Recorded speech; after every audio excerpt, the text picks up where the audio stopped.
दोस्तों ये तो आपको पता है कि कई वर्षों से ज्ञानवापी को लेकर हिंदू और मुस्लिम पक्ष के बीच संघर्ष चले आ रहा है, जिसको लेकर अब आर्कियोलॉजिकल सर्वे ऑफ इंडिया ने भी अपनी कार्रवाई पूरी कर ली है। दोस्तों आज जानेंगे कि क्या है ज्ञानवापी मस्जिद के विवाद का इतिहास और क्या है इसके शिव मंदिर होने का दावा और इसके पीछे क्या कहते हैं प्राचीन ग्रंथ और शोध। चलिए जानते हैं, लेकिन उससे पहले वीडियो को लाइक और चैनल को सब्सक्राइब जरूर कीजिए। इतिहासकारों की माने तो 1194 में मोहम्मद गौरी ने काशी में स्थित मंदिर को लूटकर तुड़वा दिया था और फिर जब मंदिर को दोबारा बना लिया गया तो 1447 में जौनपुर के शर्की सुल्तान महमूद शाह ने मंदिर को तुड़वाकर मस्जिद बनवाई। हालांकि इसको लेकर एक मतभेद ये भी है कि तब तक मस्जिद नहीं बनी थी, क्योंकि कुछ हिस्टोरियन का मानना है कि 1669 में औरंगजेब के आदेश पर मंदिर के आधे हिस्से को तोड़कर मस्जिद बनाई गई। हालांकि मस्जिद को अलग से बनवाकर मंदिर की नींव और मलबे का ही इसमें उपयोग किया गया था। मंदिर टूटने और मस्जिद बनने के 125 साल तक कोई मंदिर नहीं बना था। इसके बाद आता है साल 1735, जिसमें इंदौर की महारानी देवी अहिल्याबाई ने ज्ञानवापी परिसर के पास काशी विश्वनाथ मंदिर बनवाया। ज्ञानवापी मस्जिद का पहला जिक्र 1883 से 84 के राजस्व दस्तावेजों में जामा मस्जिद ज्ञानवापी के तौर पर दर्ज किया गया,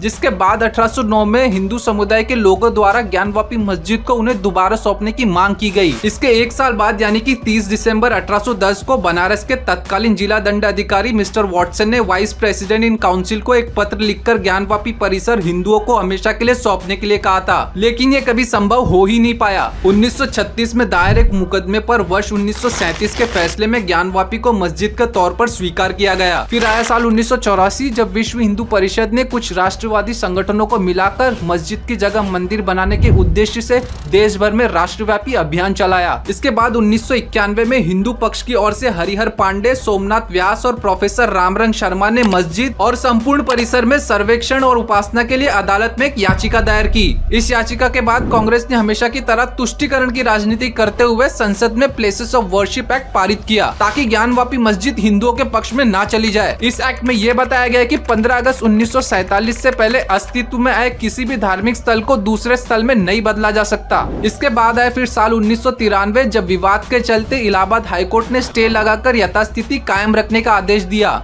इसके बाद 2018 में सुप्रीम कोर्ट ने इलाहाबाद हाईकोर्ट के स्टे की आदेश को 6 महीने की वैधता बताई। 2018 खत्म होते ही 2019 में वाराणसी कोर्ट ने फिर से इस मामले में सुनवाई शुरू की। इतने साल बीतने के बाद फिर आया साल 2021, जब फास्ट ट्रैक कोर्ट ने ज्ञानवापी मस्जिद के परिसर के सर्वेक्षण के लिए एएसआई को मंजूरी दे दी। और हाल ही में एएसआई ने अपनी सर्वे रिपोर्ट हाईकोर्ट में सबमिट की, जिसमें साफ साफ लिखा गया है कि पहले यह मंदिर ही था जिसे तोड़कर मस्जिद बनाया गया। एएसआई की रिपोर्ट में यह भी बताया गया है कि हिंदू मंदिर का स्ट्रक्चर 17वीं शताब्दी में तोड़ा गया है और मस्जिद बनाने में मलबे का उपयोग किया गया है। सर्वे में यह भी बताया गया है कि मस्जिद के तहखाने से 2 खंडित हिंदू देवी देवताओं की मूर्तियां भी पाई गई है। अब आप इस तस्वीर को देखिए, जो कि मस्जिद की पश्चिमी दीवार है, जो एक समय हिंदू मंदिर का भाग हुआ करती थी। एएसआई की रिपोर्ट का हवाला देते हुए विष्णु जैन ने अपनी प्रेस कॉन्फ्रेंस में यह भी कहा कि मंदिर के खंभों को हल्का फुल्का बदलकर नए ढांचे में उपयोग किया गया है। ऐसे टोटल 32 सबूत, जी हाँ 32 सबूत मिले, जिससे यह प्रमाणित होता है कि यह पहले मंदिर ही था। एएसआई की इस रिपोर्ट को लेकर मंदिर पक्ष में तो बहुत खुशी की लहर है, लेकिन दूसरी ओर मस्जिद पक्ष अभी भी मातम मनाता दिख रहा है। इस रिपोर्ट के आने के बाद अब मस्जिद पक्ष को यह साबित करना पड़ेगा कि यहाँ पहले मस्जिद ही हुआ करती थी, जो कि बड़ा मुश्किल लग रहा है। हिंदू पुराणों के अनुसार काशी में विशालकाय मंदिर में आदिलिंग के रूप में अविमुक्तेश्वर शिवलिंग स्थापित है, और यही नहीं, इसका उल्लेख महाभारत और उपनिषद में भी किया गया है। शिव पुराण और लिंग पुराण में 12 ज्योतिर्लिंगों के बारे में उल्लेख मिलता है, जिसमें काशी का ज्योतिर्लिंग प्रमुख माना गया है। भगवान शिव के त्रिशूल के नोक पर बसी है शिव की नगरी काशी।